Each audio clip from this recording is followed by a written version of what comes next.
اهلا بيكم في مطبخ فراولة. لو عمرك ما حبيت الكبد والقوانص بسبب ريحة الزفارة بتاعتها يبقى الفيديو ده ليكي. النهاردة هنعمل الكبد والقوانص بطريقة سهلة جدا ومميزة، واتحدى تلاقي فيها زفارة وطعمها خيال. النهاردة هنستخدم مكونات بسيطة جدا من مطبخك، وهنعرف سر التتبيلة الصح بتاعتها اللي هتخليها بنكهة خطيرة ومميزة وطرية جدا. والمفاجأة بقى لو أطفالك مش بيحبوها، التتبيلة دي هيحبوها جدا وهيطلبوها منك كمان على طول. يلا بينا. بس اذا كنت اول مرة تشوفيني انزلي اشتركي في القناة وفعلي الجرس علشان توصلك كل اشعاراتنا بفيديوهاتنا الجديدة. معانا هنا قرن فلفل اخضر، ولو عندك فلفل حار حطي قرن فلفل حار. معانا كمان ليمونة، معلقة كمون، معلقة كزبرة، حب مطحونة، و توم مفروم، وملح وجوز الطيب. المكونات دي اساسيه ما ينفعش نستغنى عنها يا جماعه. في حاجات ينفع نستغنى عنها هقولها، وفي حاجات ما ينفعش. دي اساسيه في وصفه الكبد والقوانص، ما ينفعش نستغنى عنها. معانا كمان بصلايه مبشوره، دي ينفع نستغنى عنها لو مش حابه تحطي بصل. هي المكونات الاساسيه اللي عدت، لكن البصلايه المبشوره ينفع نستغنى عنها لو مش حابه تحطيها ما تحطيهاش. معانا كمان 2 طماطم، ثمرتين طماطم مبشورين زي ما انت شايفه كده بقشرهم بكل حاجه. ومعايا كمان كيلو الا ربع من الكبد والقوانص. وانا هنا جبت الكبد والقوانص، غسلتها كويس جدا ونقعتها في محلول نقع. المحلول ده عبارة عن ملح وسكر وليمون. بركنها كده او بسيبها على جنب لمدة نص ساعة كاملة علشان الزفارة كلها تنزل منها، وبعدين بتشطفيها. بتبقى مفيش، مستحيل اتحدى تكون فيها ريحة زفارة تاني بعد كده بعد المحلول ده. كمان انا مقطعاها القوانص والقلوب مقطعاهم، لكن الكبد سايباها زي ما هي علشان بتعادل سوى القوانص والقلوب. يعني انا مش بقطعها، لكن بسيبها زي ما هي الكبد، لكن القوانص والقلوب بقطعها عادي جدا. اهم حاجة محلول النقع ده لازم تستخدميه علشان ما تحسيش بريحة الزفارة بعد كده في الاكل. كمان التتبيلة اللي هنعملها بتساعد على موضوع انه ما تلاقيش فيه زفارة خالص. طبعا يفضل تكون في نفس اليوم، هتشتريها هتعمليها في نفس اليوم، لكن ما تجيبهاش وتشيلها في الفريزر. دي انا مش بحبب الخطوة دي، لازم تجيبيها طازة وتعمليها في نفس اليوم. معانا هنا طاسة كبيرة، انا جايبة طاسة اكبر حجم في الطقم اللي عندي، وحاطة فيها معلقتين 3 من السمنة البلدي كده. وهنزل بالكبد والقوانص بتاعتي المغسولة ومتصفية كويس، وهيكون السمن على درجة حرارة عالية علشان ما تعملش مية معايا. هبدأ بقى اشوح فيها تشويحة محترمة. انا مش هشوحها لكن هحمرها، لازم توصل معايا لمرحلة التحمير وتكون جفت من كل السوائل اللي فيها.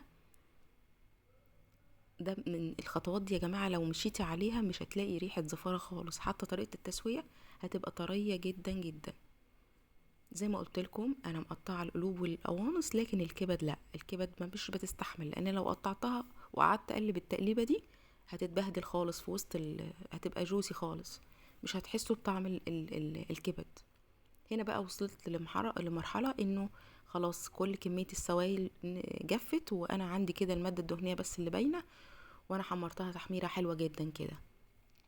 هكمل تشويح فيها، واول ما تتشوح وتتحمر بالشكل ده هحاول بقى اعمل زي حفرة كده في النص، واجيب الكبد على جنب في الجناب، وهعمل زي حفرة كده في النص علشان هنزل بالتوابل بتاعتي زي ما احنا شايفين كده بالظبط.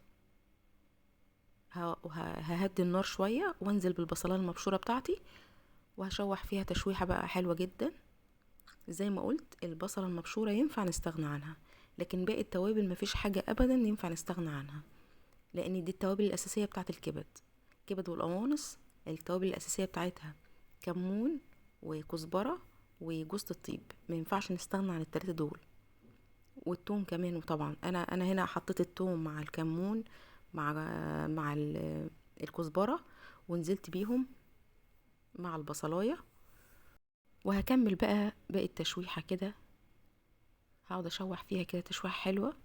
طبعا النار متوسطه، انا هديت النار شويه على نار متوسطه لغايه ما تتشوح تشويح حلوه. وهنزل بعد كده بالفلفل الاخضر بتاعي، قطعته قطع صغيره خالص.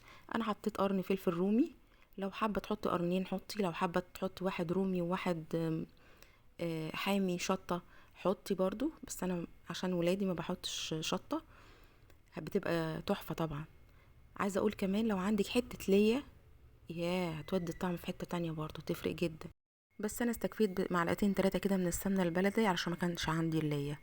هنا بقى شوحت الفلفل الاخضر تشويحة حلوة كده، وبعدين هنزل بقى بكل الكبد والقوانص مع التتبيلة بعد ما اتشوحت. هشوح كل الكمية بقى معايا، هتاخد بقى من بعضها الطعم. يا لهوي على الريحة يا جماعة، انا مش عارفة اقول ايه.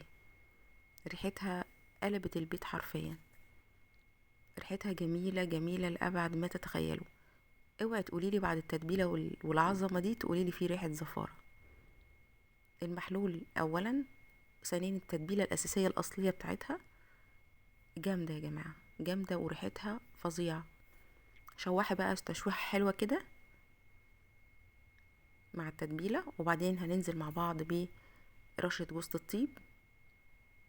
دي خليناها في الاخر علشان انا مش عايزاها تفقد من ريحتها في وسط التشويحة الكتيرة، بخليها في اخر التشويحة. صدقيني بدون مبالغة، لو ولادك مش بياكلوها، لو اولادك فعلا مش بياكلوها، وحتى لو انت بتحبيها بس من غير ريحة الزفارة، هتاكليها وهتدمنيها، واولادك هيحبوها ويطلبوها منك تاني. انا هنا بقى نزلت بالاتنين ثمر الطماطم المبشورين، وهقلب تقليبة كويسة.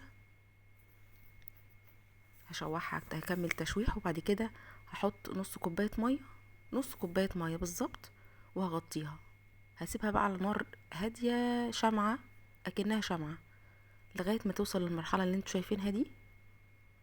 بصوا يعني الصوص بتاعها في حتة تانية خالص، حرفيا جامدة، طعمها لذيذ. الكبد والقوانص مع القلوب توليفة كده رائعة.